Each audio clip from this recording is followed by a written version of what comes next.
They say airports are crossroads of life where destinies collide in the swirling rush of arrivals and departures. But sometimes, beneath the hum of engines and the echoes of final boarding calls, a drama unfolds that no one saw coming. Picture Hartsfield-Jackson, Atlanta International Airport, on a blistering summer morning alive with crowds and expectations. A woman stands at a private hangar door, sweat trickling at her temples as an arrogant manager blocks her way, demanding she wait outside.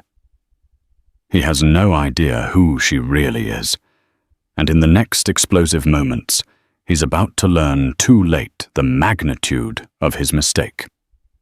Hartsfield-Jackson, Atlanta International Airport, is arguably the busiest airport in the world, its terminals surging with passengers from every corner of the globe. On a typical day, the building hums with layered melodies, flight announcements overhead, rolling suitcases against polished floors, and the rhythmic beeps of scanner machines. But it isn't just inside the terminal that stories unfold. Beyond the commercial gates and the clamoring throng of travelers, there's a quieter section reserved for private aviation, a place of secret deals, hush-hush transactions, and the wealthy few who can afford a private plane. On a scorching August morning, the tarmac shimmered beneath the relentless Georgia sun. A large Boeing 737 lumbered by after landing heading toward its assigned gate, but on the far side of the airport grounds lay a series of smaller hangars and FBO's fixed base operators. Their private jets gleamed in the sunlight bearing tail insignias from around the world. Limousines idled waiting for VIPs. Uniformed staff buzzed around fueling jets or unloading baggage. The faint smell of jet fuel mixed with the warm, heavy aroma of fresh tarmac. Standing under the shade of a high corrugated awning was Alexis Monroe, tall, poised, and undeniably elegant.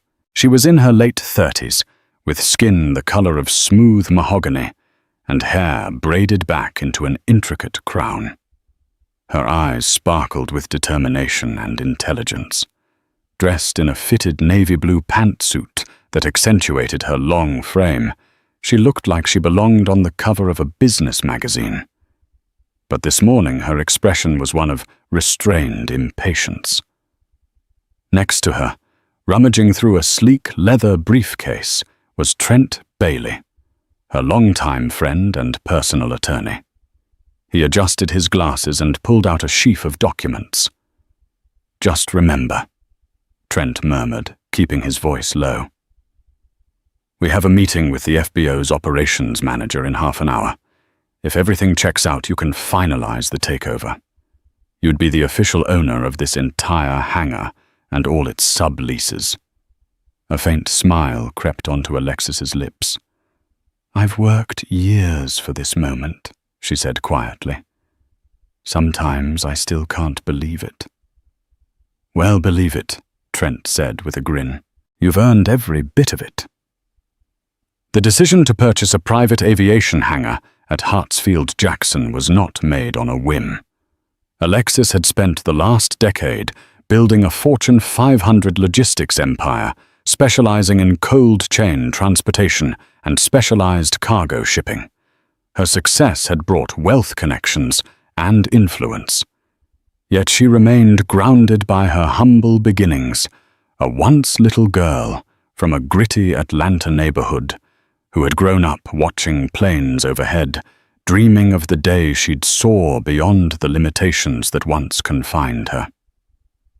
She had arrived at the smaller private airplane gate near the prospective hangar she was about to take over, expecting a brief introduction to the local staff. However, the manager she was supposed to meet, Brandon Fitzgerald, was nowhere in sight. The clock was ticking, and Alexis wasn't one to tolerate delays, especially on a day as critical as this. But for the moment, she was satisfied to wait with Trent, certain her day was about to take a positive, life-changing turn. She was right about life-changing, but not in the way she expected. Time dragged. After 20 minutes, no sign of Brandon Fitzgerald. Staff members and crew passed by the awning, occasionally glancing at Alexis and Trent with curiosity. A few recognized Alexis from business headlines. Her net worth had been a subject of speculation, and her philanthropic work in Atlanta was widely applauded, but no one approached. A black SUV finally pulled up. Out stepped a tall, broad-shouldered man in his mid-40s, wearing dark aviator sunglasses. His hair was cropped short, and his posture exuded confidence, verging on arrogance. He scanned the lot and seemed displeased by the intense sun. That must be Brandon, Trent noted, tucking away the documents. Finally, Alexis muttered, stepping forward to greet him. Brandon removed his sunglasses and took one sweeping look at Alexis before shifting his gaze dismissively to Trent. His entire demeanor screamed impatience. "Excuse me," Alexis said politely. "Mr. Fitzgerald?" He looked back at her, brow furrowed. "Brandon Fitzgerald?" "Yes," he said curtly. "And you are?" "Alexis Monroe," she replied, holding out her hand. He didn't accept it. Instead, he lifted his chin in a near challenge. "You the new hire? Or are you waiting for someone?" he asked. Trent opened his mouth to speak, but Alexis placed a gentle hand on his arm to hold him back. There was no need to cause a scene. She decided to be straightforward. "I have a meeting with you," she said. "We spoke on the phone last week about I talk on the phone with a lot of people." Brandon interrupted brusquely. He adjusted the collar of his crisp white shirt, flustered by the heat and the nuisance of meeting strangers he hadn't carefully vetted. "But if you don't mind, Miss Monroe, I have a very busy schedule. So if you're here for a pilot or staff position, you can wait inside with the others." Something prickled inside Alexis, an echo of all the times she had been dismissed due to her skin color, her gender, or the combination of both. She squared her shoulders and kept her tone even. "I'm not here to apply for anything," she clarified. "I'm here because we have a scheduled meeting about the property. I believe you wanted to discuss the lease terms and staff transitions." Brandon's expression darkened with a flicker of irritation. He glanced at Trent as if hoping for some explanation. Trent simply met his gaze evenly, his posture calm but firm. "There must be a misunderstanding," Brandon finally said. "I'm expecting the new investor some top-level buyer from out of state. That's definitely not you." Alexis's jaw tightened. She suppressed the urge to correct him more forcefully. "Well, she said the new investor is from right here in Atlanta, and I am who you're expecting." Brandon uttered a short, humorless laugh. I doubt that he said, crossing his arms. "Listen, there's a lounge inside the main building. Why don't you wait there? I have real business to attend to." He turned away, signaling the conversation was over. Trent bristled. "Excuse me, Mr. Fitzgerald." "But—" Brandon's voice crackled with impatience. "Ma'am, sir, whoever you are, this is a restricted area. If you're not staff or an authorized visitor, you can't just wander around." The manager rummaged through his smartphone. "I have a call in 2 minutes with someone who claims to be the prospective buyer. She's apparently a big shot. So if you don't mind," with a dismissive wave, he gestured for them to move away, as though scolding misbehaving children. It was a direct affront, and Alexis felt her pulse hammer in her veins. She inhaled, reminding herself not to lose composure. "Let's go inside," she said quietly to Trent. "We'll see how far his ignorance takes him." For a moment, Trent looked ready to lash out. But Alexis's calm presence steadied him. Together they walked toward the nearby building, a small administrative office that served the private hangars. As Alexis stepped through the door, she sensed the eyes of staff watching her. She'd been subject to prejudice before, but the feeling never got easier to endure. This time, however, she had a trump card in hand, and Brandon's humiliating dismissal would not go unanswered. Long before Alexis Monroe stood poised to buy a private aviation hangar at one of the world's busiest airports, she was a spirited girl growing up in a modest two-bedroom house in southwest Atlanta. Her mother, Clara Monroe, juggled 2 jobs, cleaning offices early in the mornings and serving in a diner by evening. Alexis's father, a truck driver, spent long stretches on the road, sending back what money he could. Despite these hardships, the Monroe household was rich in love, laughter, and ambition. One day Alexis was 12 years old, perched on the crumbling curb outside her home, gazing at the flight path overhead. Planes roared above, descending toward Hartsfield-Jackson. She used to dream about where they came from, Paris, London, Los Angeles, and imagine the stories of the people inside. She promised herself that one day she'd board flights not out of necessity or emergency, but out of freedom to explore the world. She excelled in school thanks to her iron will and a voracious appetite for reading. While her classmates whispered that the odds were stacked against her, poor black female, she refused to be overshadowed by cynicism. She was accepted into a specialized STEM high school program, where she discovered a love for engineering and design. Though her peers teased her for her seriousness, her determination never wavered. In college, she studied industrial engineering, forging alliances with mentors who noticed her brilliance. She landed an internship with a major logistics company, soared in her role, and eventually launched her own startup focusing on specialized cold chain shipping, ensuring perishable and medical supplies arrived globally without spoiling. The venture thrived. Within a decade, that small enterprise became Monroe Global Logistics, employing thousands and securing contracts with major pharmaceutical companies. Despite the success, Alexis faced numerous instances of prejudice. Boardrooms, vendor negotiations, even staff dinners everywhere she turned, she sensed the undercurrent of doubt, the subtle jabs. Are you sure you can handle the contract scale? Do you have a silent partner? You run this alone. Each time she politely but firmly proved her worth, with results turning skeptics into grudging admirers. Still, she believed in leading by example rather than confrontation. She used her growing influence to establish scholarships for disadvantaged youth, especially focusing on women of color who aspired to enter STEM fields. Over time, her philanthropic efforts and savvy business acumen earned her appearances on business magazine covers. She frequented panels about women's leadership and minority-led entrepreneurship.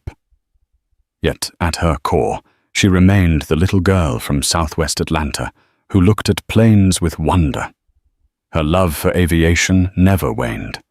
She took private pilot lessons in her late 20s, eventually earning her pilot's license. Still, she had bigger dreams to own and manage an aviation hub that catered to private and corporate flights, bridging her logistics empire with the heart of global air travel. The opportunity presented itself at Hartsfield-Jackson when an established hangar operator decided to sell. Alexis, flush with success, jumped at the chance. She outbid other investors, most of whom assumed a different buyer would win. But behind her confident smile was the memory of every dismissive comment, every raised eyebrow, every "Are you sure?" fueling her unwavering determination. As Alexis and Trent entered the small administrative office, the air conditioning offered immediate relief from the sweltering heat. The receptionist, a young woman named Kelly, greeted them with a friendly smile. She recognized Alexis from a recent interview on a business network, but hesitated, uncertain if she should mention it. "Good morning," Kelly said. How may I help you? Alexis smiled politely. We're here to see Mr. Fitzgerald. Kelly nodded, glancing at the schedule. He's in a call right now.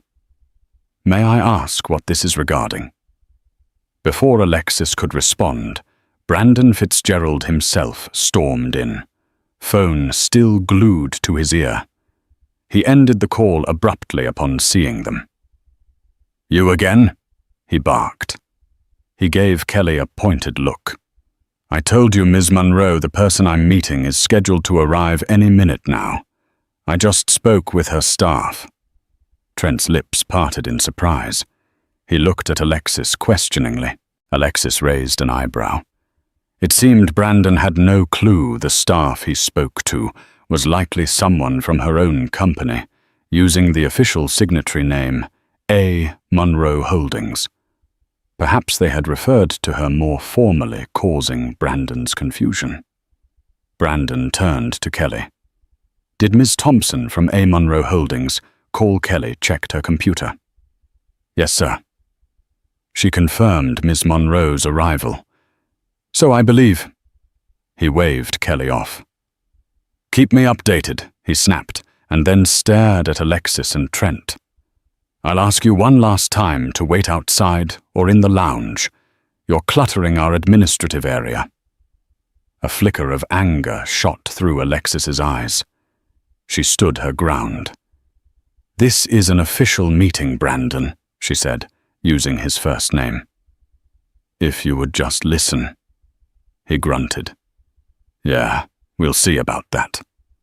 And stormed deeper into the office corridors, leaving her standing there, stunned by the outright rudeness. Kelly was mortified. I'm so sorry, she whispered, leaning in. He's usually not this aggressive.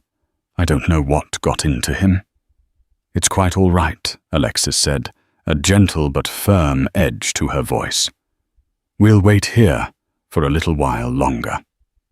In the corner, Trent tapped out a text message to Ms. Thompson, Alexis's executive assistant, asking her to confirm they'd arrived. Alexis had no intention of chasing Brandon around the office begging for a meeting. She was the investor after all. Sooner or later he'd realize it. And as fate would have it, the next half hour would unravel a series of events that would expose much more than Brandon's poor manners. A confrontation was brewing, and once it exploded, there would be no turning back. Half an hour later, Alexis and Trent still sat in the small waiting area. Kelly offered them water, coffee, and refreshments, which they politely declined. The hum of conversation filtered through the corridor as staff members chatted about flight schedules and fueling logs. Every so often, the name Monroe drifted into earshot, followed by hushed tones. News was spreading, though no one seemed certain of the details. At last, Brandon returned. He stiffened when he saw Alexis and Trent calmly occupying the chairs. His expression was a mix of confusion and aggravation. You're still here, he demanded. We are, Alexis answered, standing up. She refused to shrink under his condescending glare. And we're not leaving until we've had our meeting. He gave a half scoff, half laugh. Well, that's going to be a problem, because as I said, I'm meeting with the new owner soon, and I don't have time for just then. Kelly stepped forward, her eyes wide. Mr. Fitzgerald, Ms. Thompson, from A. Monroe Holdings, just called to say Ms. Monroe is in our lobby. She glanced nervously between Alexis and Brandon. That means... Brandon shot her a warning look. I know what it means. He turned to Alexis, suspicion dawning. What kind of joke is this? Trent stood next to Alexis, arms folded in a protective stance. No joke, he said coolly. My client, Ms. Alexis Monroe, is the official buyer. She has full ownership rights as soon as the last round of paperwork is signed. The wave of realization that washed over Brandon's face was almost comedic. His eyes darted to Alexis, then to Kelly and back again. Sweat beaded on his forehead. You, He swallowed hard. "You're the new owner." Alexis nodded, her voice calm. "Yes. The final documents from my council have been with you for a week now, Mr. Fitzgerald. Today we finalize the purchase of the hangar, including all subleases and management contracts." Brandon's composure cracked, replaced by a frantic attempt to regain control. I wasn't informed," he stammered. "Your assistant mentioned A. Monroe Holdings, but I assumed someone else. I apologize if there's been any confusion." His sudden shift in tone was jarring. Gone was the blustering bravado. In its place was a man fighting panic, realizing he might have offended the very person who would soon become his boss. Yet a flicker of resentment lingered in his eyes, as though unwilling to fully concede that Alexis could be the real decision-maker. Trent glanced at Alexis, who returned a cool, unwavering stare. "Confusion can happen," she said, deliberately, choosing a measured response. "But let's be clear, I'm not here to be disrespected. Shall we move to a conference room?"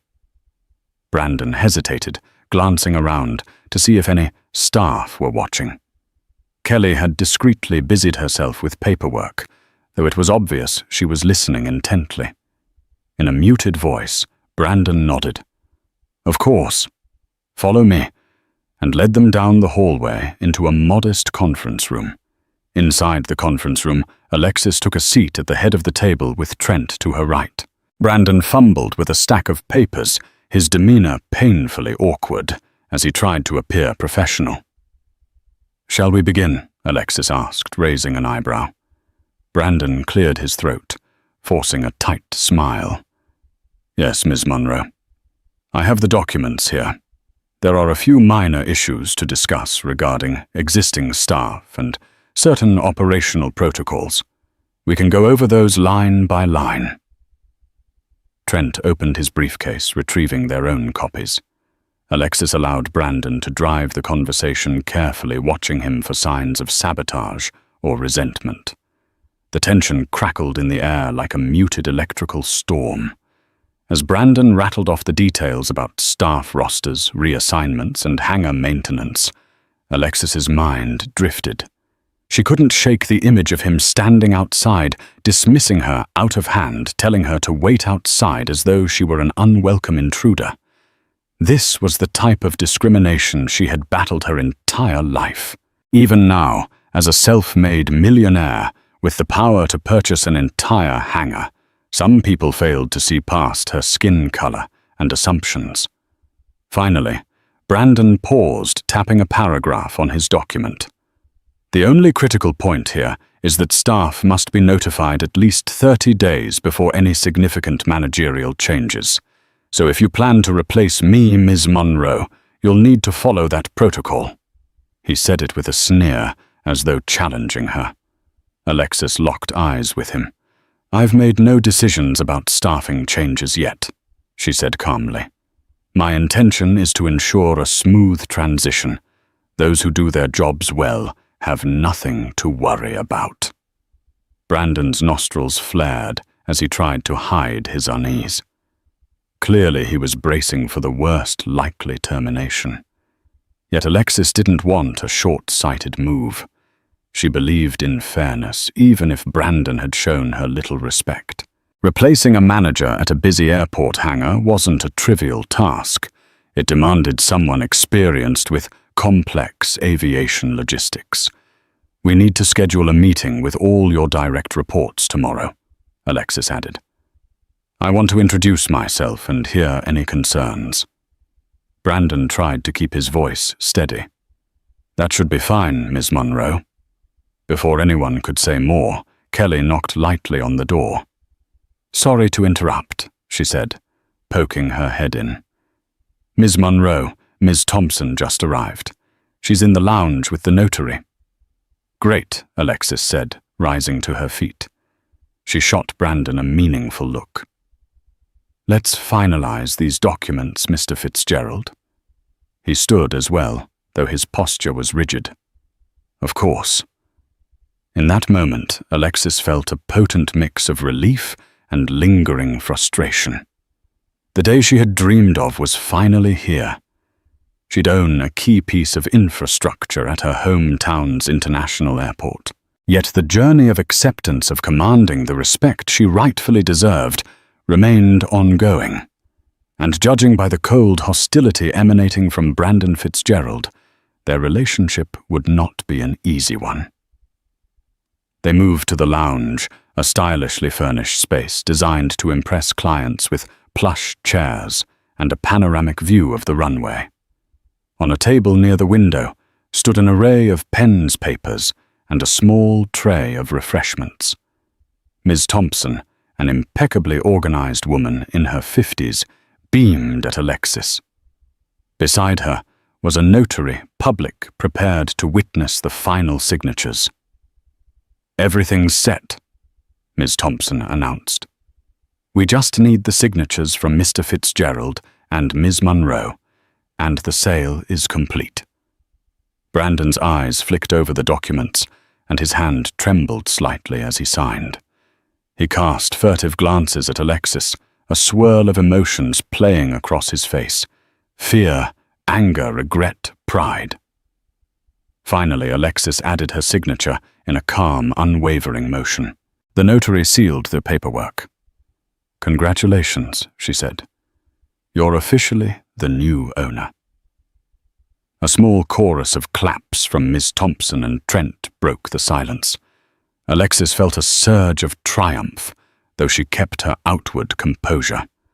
This was a victory not just for her, but for every barrier she'd shattered along the way. Brandon forced a tight smile, muttering a subdued congratulations. Alexis nodded, eyes flashing with confidence. "Thank you. Now let's ensure a smooth operation going forward. I'll be spending some time here over the next few weeks to get to know the staff and streamline processes." It was at that moment that a commotion erupted in the corridor. A security guard burst into the lounge, eyes wide. "Mr. Fitzgerald, there's an issue out on the tarmac. One of our smaller jets radioed in some mechanical trouble after landing, and the runway supervisor wants your input." Brandon's scowl deepened. "Can't the ground crew handle it?" "It's an executive charter with high-profile passengers. They're complaining that we directed them to this hangar without the right clearance." Alexis, Trent, and the others exchanged looks. This was an immediate test of the hangar's management under her ownership. With a slight nod, Alexis stepped forward. "I'd like to accompany you," she told Brandon. He hesitated for a moment as though trying to find a reason to refuse, but he shrugged, not wanting to appear incompetent in front of the new owner. "Fine. Let's go." The August sun bore down mercilessly as they hurried toward a small private jet, an Embraer Phenom 300, with a glossy white exterior and gold stripes. The plane's pilot stood near the aircraft steps, angrily talking with a ground crew member, while a trio of passengers, 2 men in sharp suits and a woman in a designer dress, looked on impatiently. "They told us to land here," the pilot complained. "Then they said we can't offload because of some operational limit. We're stuck." Brandon's brow furrowed, and he stepped forward. "What's the problem?" The ground crew member, Miguel, pointed to the plane. "They have a mechanical issue with the landing gear sensor, so we want to tow them to the maintenance bay. But it's technically outside our service coverage. They only pay for standard service, not the premium package that includes mechanical breakdown coverage. We can't just do repairs without the right contractual arrangement." One of the passengers, a tall man with a thick accent, cut in. "We're willing to pay whatever is necessary. We just need to get it fixed. We have a meeting in Atlanta in under an hour." Miguel turned to Brandon. "We need your authorization to help them, and we have to confirm who's paying for it." Brandon glanced at Alexis from the corner of his eye, clearly torn between showing he was still in charge versus deferring to his new boss. Alexis caught his hesitation and stepped in swiftly. "This is how we'll proceed," she said firmly, her voice projecting authority. "Escort the passengers into the lounge area so they can cool down and wait comfortably. Have the pilot come with you, Miguel, and fill out the necessary forms. If the sensor fix is straightforward, let's handle it. We'll bill them accordingly. The last thing we want is disgruntled clients or negative press about a new management takeover." Brandon's eyebrows shot up at her competence. For a moment it seemed he might contradict her. But when he saw the passengers nodding in gratitude, he swallowed his pride. "Yes, do that," he finally said, echoing Alexis's instructions. "Quickly." Miguel hustled into action. The passengers, relieved, thanked Alexis. "Wait, who are you?" the tall man in the suit asked. "Alexis Monroe," she answered with a warm smile. "Owner of this hangar, and soon to be your favorite stop in Atlanta. I apologize for the inconvenience." They nodded, impressed by her confidence and clarity. Alexis turned to Brandon. "Shall we?" He gave her a curt nod. "Sure. Let's see if we can expedite repairs." As they walked, Trent, who had followed quietly, shot Alexis an approving grin. She had handled her first crisis with deft assurance, but behind the success of that moment, tensions between her and Brandon simmered beneath the surface, ready to boil over. 2 days later, Alexis returned to the hangar's administrative office. She had spent most of that time in meetings with various department heads, learning about supply inventories, scheduling software fueling protocols, and other essential operations. Trent was busy finalizing legal details, while Ms. Thompson and the rest of Alexis's staff were setting up her new on-site office. Brandon Fitzgerald had been uncharacteristically subdued, but Alexis sensed it was more of a forced politeness than genuine respect. She noted the subtle signs, the clenched jaw whenever she gave instructions, the frequent sidelong glares, his perfunctory compliance.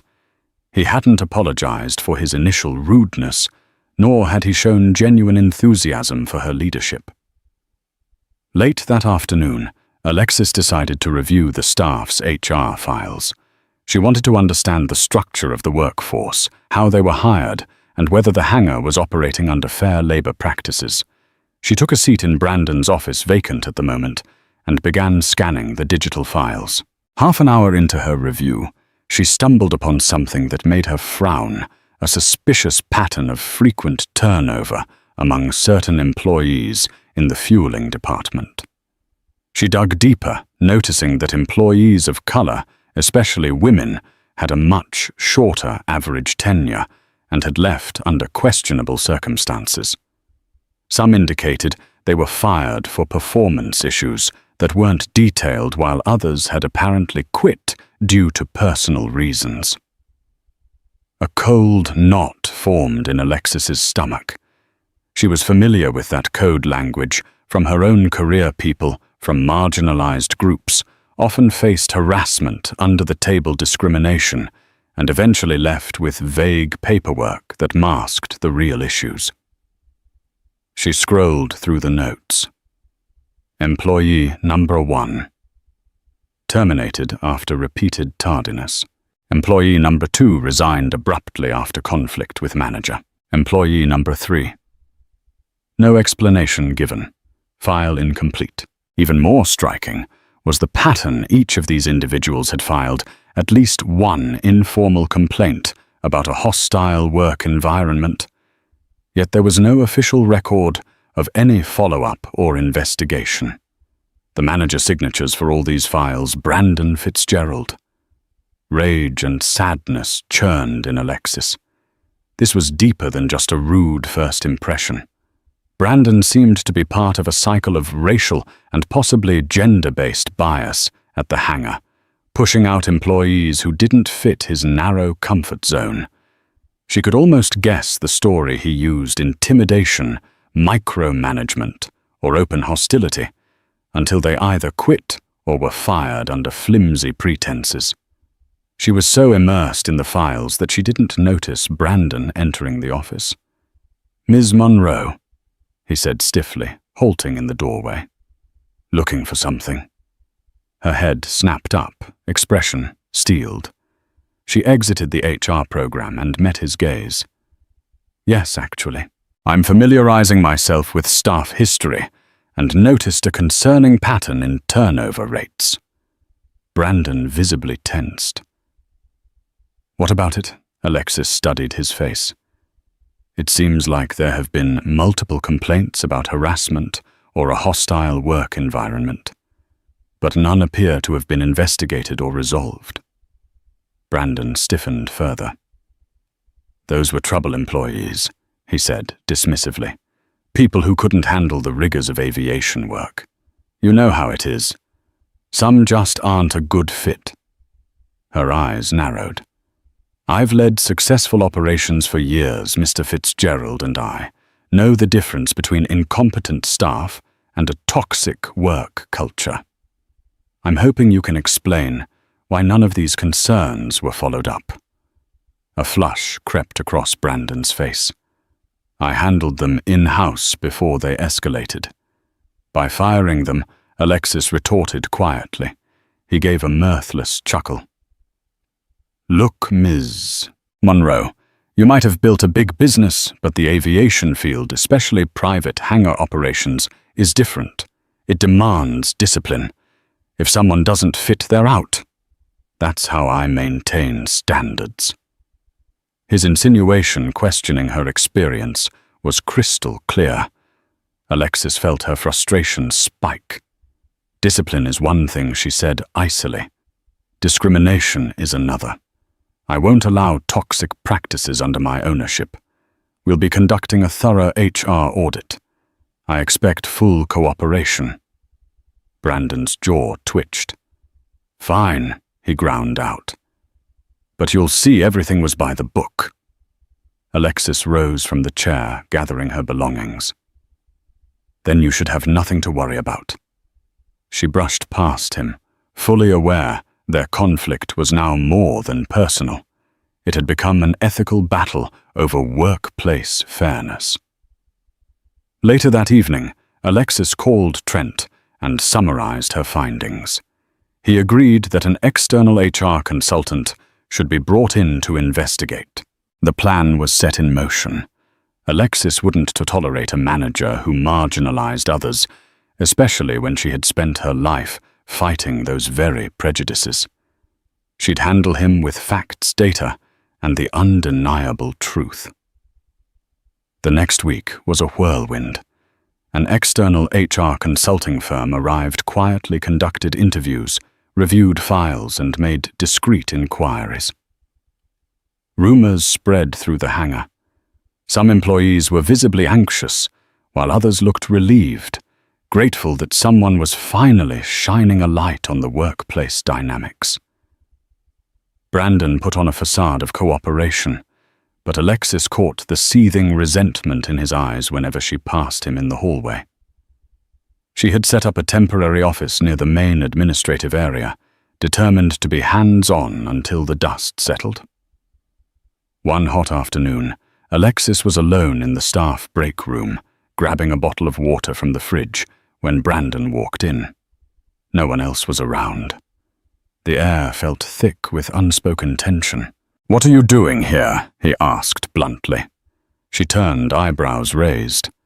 "Getting water," she said deliberately, undercutting his aggressiveness with a calm demeanor. He took a step closer. "You know what I mean." She met his stare, refusing to back down. "I own this hangar. I'll be here as often as I deem necessary." He exhaled sharply, looking torn between rage and desperation. "This used to be a place where I called the shots. People listened to me. They respected me. But ever since you showed up, everything's changed." "Respect is earned, Brandon," Alexis said quietly. It's not demanded. And from what I've seen, you confuse fear with respect." He laughed bitterly. "What would you know about managing an aviation facility? You might have money, might have built a corporation, but you don't know the first thing about how this place runs, and now you're turning everyone against me." She squared her shoulders. "No one's turning against you. Your own actions are catching up to you. If you've overseen discriminatory or hostile practices, you're responsible for that. Not me. And I do know something about aviation. I'm a licensed pilot and have significant experience in cargo logistics." He stared at her, disbelief and indignation swirling on his face. "Fine. Do what you want. Fire me if that's what you came for." Alexis's expression remained composed. "If that's what's necessary for the well-being of this hangar, then yes. But the investigation will show if that's the case." For a moment, they stood in silence, the faint hum of the soda machine, the only sound. Brandon's lips curled. "You're not just taking my job," he hissed, voice dripping venom. "You're destroying everything. I've worked my entire life to get here. And then you walk in with your checkbook." Anger flared in Alexis. "You can't lay your failures at my feet. I earned my right to be here. I'm giving you a chance to prove yourself, but you insist on seeing me as the enemy. That's on you." Before he could respond, the break room door opened and 2 staff members walked in, conversation dying as they saw the tension in the air. Alexis picked up her water bottle and stepped away. "Excuse me," she said, softly, heading for the door. As she left, she heard Brandon mutter curses under his breath. Within 2 weeks, the HR consultant delivered a preliminary report. Alexis and Trent, along with Ms. Thompson, reviewed it in a closed-door meeting. The findings were damning. Multiple employees reported discriminatory comments, microaggressions, and a pattern of intimidation led by Brandon Fitzgerald. One former staffer, a talented aircraft mechanic, had written a detailed account of being bullied out of her job after she reported racism from a co-worker. Another staffer had kept a record of hateful remarks scrawled on her locker. All of these complaints had gone ignored or were dismissed as misunderstandings by Brandon. The final recommendation was clear. Brandon Fitzgerald was a liability. His management style created a hostile environment. If Alexis allowed him to remain, she risked lawsuits, low morale, and potential operational incidents due to a demoralized staff. Late that evening, Alexis sat alone in her private office, the twinkling runway lights visible through the windows. Her heart felt heavy. She believed in second chances, but the level of damage documented in the report was too grave to ignore. She picked up her phone and dialed Brandon's extension. After a few rings, he answered. "Miss Monroe." His voice was cautious. "Please come to my office," she said simply. "Now." A few minutes later, Brandon arrived, his expression guarded. Trent and Miss Thompson were seated, the HR report in front of them. Alexis gestured for Brandon to sit. "We've concluded the investigation," Alexis began. She slid the summary toward him. He glanced at it, face blanching as he caught sight of the recommendations. They twisted everything he blurted. Those employees were... "Stop," Alexis said, firmly raising a hand. "I read the full report. So did Trent and Ms. Thompson. The evidence is overwhelming." Brandon's eyes flicked to Trent, who observed him with a calm, lawyerly gaze. Ms. Thompson simply looked disappointed. "Due to your role in perpetuating a hostile work environment," Mr. Fitzgerald, Alexis continued, "I have no choice but to terminate your employment, effective immediately." He slammed a fist on the table, making Ms. Thompson jump. You can't do this." I can," Alexis interjected, voice resolute. "I'm the owner. We'll pay you any legally owed severance. Security will escort you to collect your belongings." Brandon's face twisted with fury and desperation. He rose to his feet, pointing an accusatory finger at Alexis. "This place will fall apart without me. You think you know how to run it, but you have no clue. You come in here with your money and your self-righteous attitude." Trent stood, stepping between them. "That's enough," he said sternly. But Brandon was past reason. "You're going to regret this," he spat, glaring at Alexis as though she were his mortal enemy. "You have no idea who you're dealing with." Alexis locked her gaze on him. "I've dealt with bullies and bigots my entire life. You're not special." Brandon's face contorted, and for a moment it looked like he might try something violent, but security, already alerted, appeared at the door. Resigned, Brandon grabbed his things, shot one last hateful look at Alexis, and stormed out, flanked by guards. When he was gone, the room felt lighter, as if a storm cloud had passed. Ms. Thompson exhaled shakily. "What a scene." Trent patted Alexis's shoulder. "You did the right thing." She stared at the door, feeling both relief and sadness. "I know," she said, softly, "but I wish it hadn't come to this." Yet deep down, she also felt vindicated. In her earliest days, when she was overlooked, condescended to, forced to wait outside by men like Brandon, she had yearned for the power to shape her destiny. Now she had it, and she would wield it not out of spite, but in service of fairness and respect. 1 week later, word of Brandon's firing spread quickly. Staff morale took a turn for the better. People walked with lighter steps, no longer glancing over their shoulders.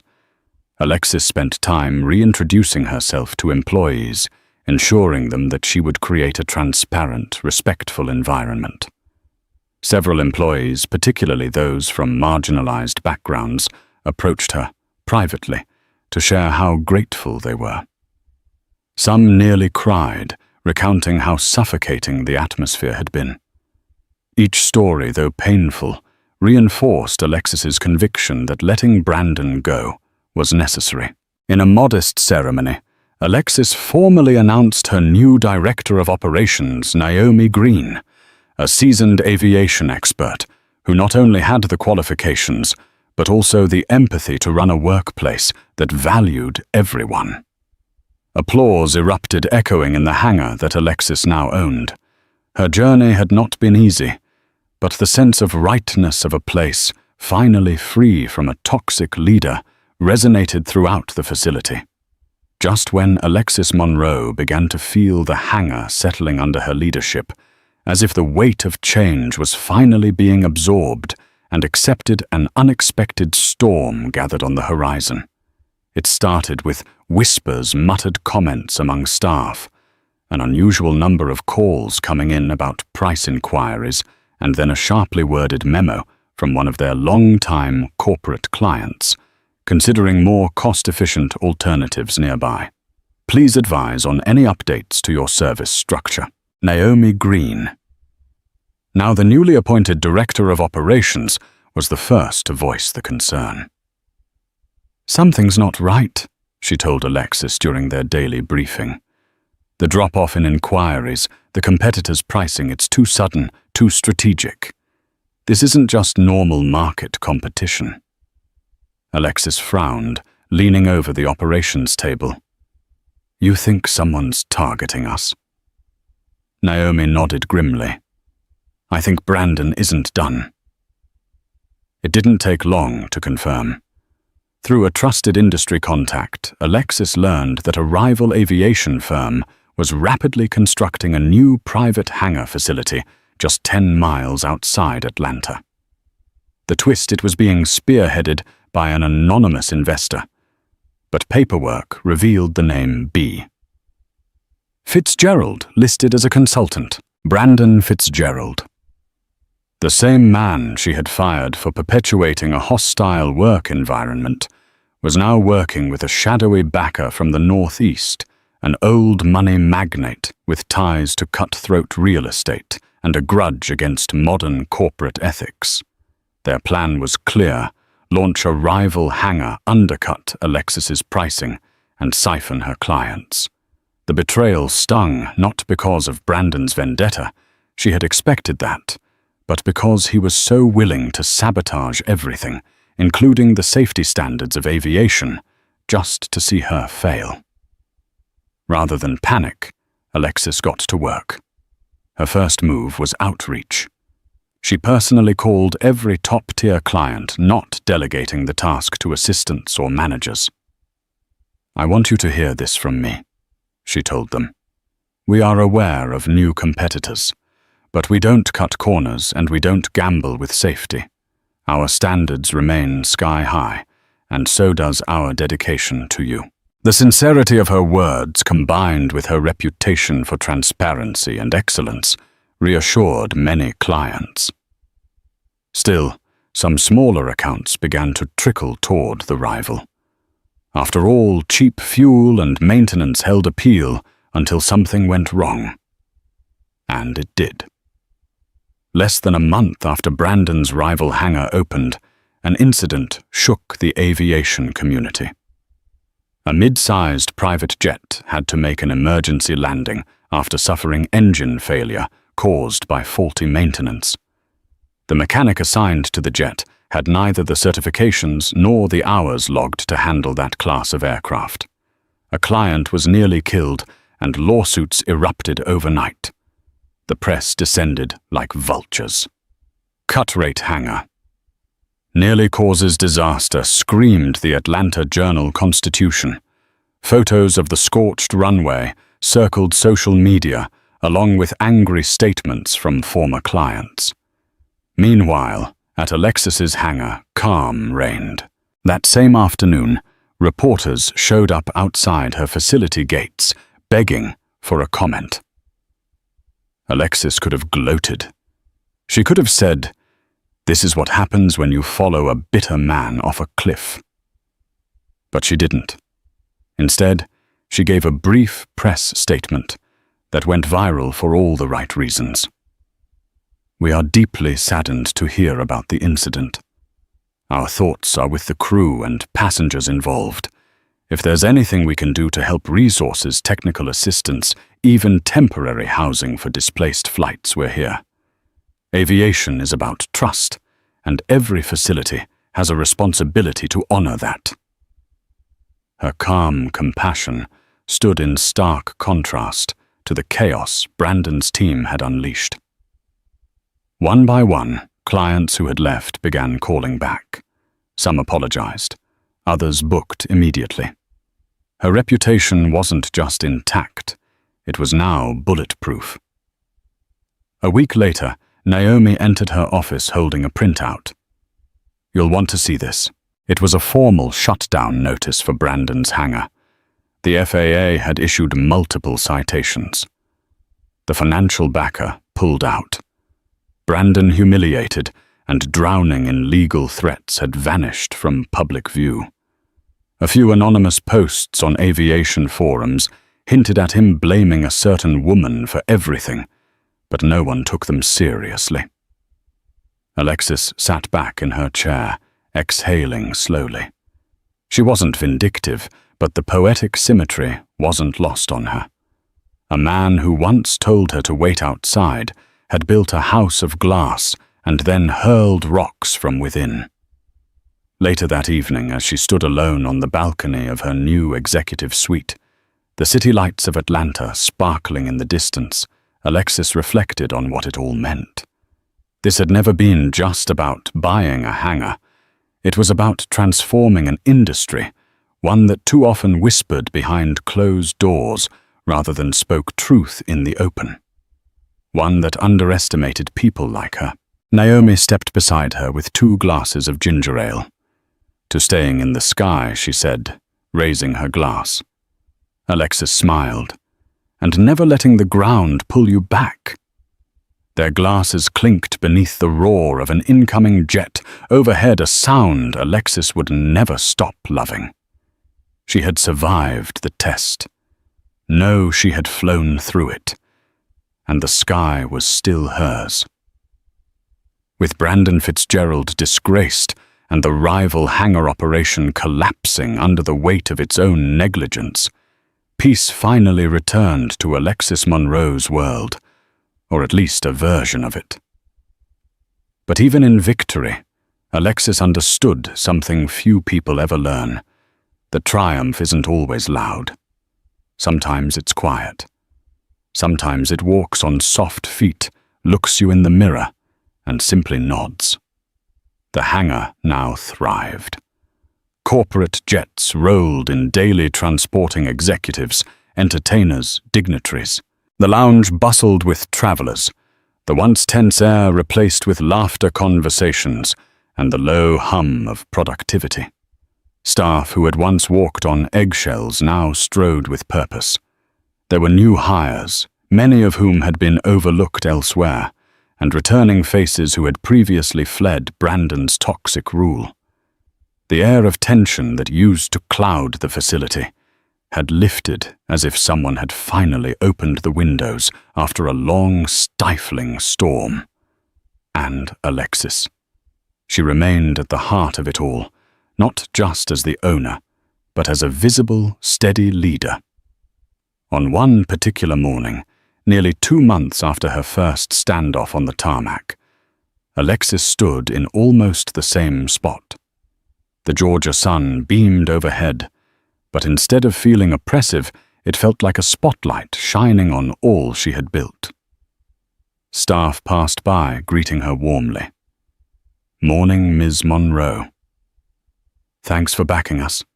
You made this place better." Each comment, no matter how casual, was a small beam of light.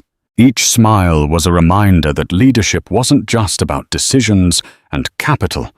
It was about courage, empathy, and showing up day after day. She spotted Naomi by the fueling bay clipboard in hand, giving directions to 2 technicians. Naomi looked up, caught Alexis's eye, and offered a subtle nod. It was their silent language now. Things were running, and they were running right. That afternoon, Alexis left the airport grounds and returned to where her story had begun, not as a mogul or media personality, but as a curious little girl sitting on the curb of her southwest Atlanta neighborhood, watching planes pass overhead. This time, she wasn't watching. She was speaking. The after-school program she funded had invited her to speak to a room full of girls aged 10 to 16, most of them black or Latina, all bright-eyed and eager. They didn't care about stock portfolios or real estate. They wanted to know how. How did you know you could do it? Weren't you scared? What do you do when people say you're not good enough? Alexis didn't give them a business lecture. She gave them stories. She told them about her mother, Clara, who used to clean offices before sunrise and serve diner burgers until her knees ached. About her father, who missed birthdays while hauling freight across the country just to keep the lights on. About the scholarships, the rejection letters, the teachers who underestimated her, and the ones who didn't. She spoke about dreaming big and being underestimated bigger, about being told to wait outside, about the fire that burned in her chest that day, not out of rage, but out of knowing. Knowing that one day she wouldn't knock on doors. She'd build them. The girls leaned in, hanging on every word, and as Alexis finished, she could feel it. Something deeper than applause. A spark. A girl in the front row whispered, "I want to fly too." Alexis knelt beside her and said, "Then don't stop running toward the sky." Later back at the hangar, Alexis returned for one final walkthrough. The evening crew had just clocked in, and the staff lounge buzzed with friendly chatter and late dinners. She walked the wide corridors, past polished floors and humming machines, the entire facility now a living rhythm under her guidance. As she passed the security checkpoint, a young mechanic looked up from his clipboard. Working late again. Ms. Monroe. Just checking things, she replied with a soft smile. He hesitated. Thanks for giving us a voice. She paused. Thank you for trusting I would. He gave a grateful nod and returned to his checklist. Moments later, Naomi found her standing near the hangar's glass-paneled wall overlooking the runway. We just booked a maintenance contract with a VIP charter company, Naomi said. 3-year deal. They said they trust us more than anyone else now. Alexis smiled faintly. Trust. That's everything. She placed a hand on the cool glass, watching as a jet prepared for takeoff. The engines roared to life. Its lights flared against the runway. A crescendo of sound filled the air. You know what I've realized, Alexis said. Naomi looked over. What's that winning isn't just about proving people wrong. It's about creating space for yourself and for everyone who comes after you. Naomi nodded slowly, deeply moved. You didn't just take over a hangar. You changed the air inside it. Alexis didn't respond immediately. She was watching the jet now, wheels leaving the tarmac, climbing higher, brighter, lighter. That jet, once a distant dream for a girl from a cramped home in southwest Atlanta, was now part of her world. And there was something symbolic about that flight. Something Alexis knew she'd never forget. She had arrived. And she wasn't done flying. Sometimes life's runway is riddled with delays, prejudice, and turbulence. But as Alexis Monroe's journey reminds us, determination and integrity can triumph against the worst of odds. From a dismissed nobody to the proud owner of a major airport hangar, Alexis soared beyond the barriers meant to keep her grounded. She didn't just claim her own seat at the table, she built a new table, inviting others to join her in a workplace of respect and equality. If this story moved you, if it made you think about the power of perseverance and the importance of standing up against discrimination, help us keep the conversation alive. Like this video, share it with friends who need inspiration, and subscribe for more stories of triumph and transformation. Your support helps spread these empowering messages and can spark change in places where it's needed most. Let's keep flying higher together.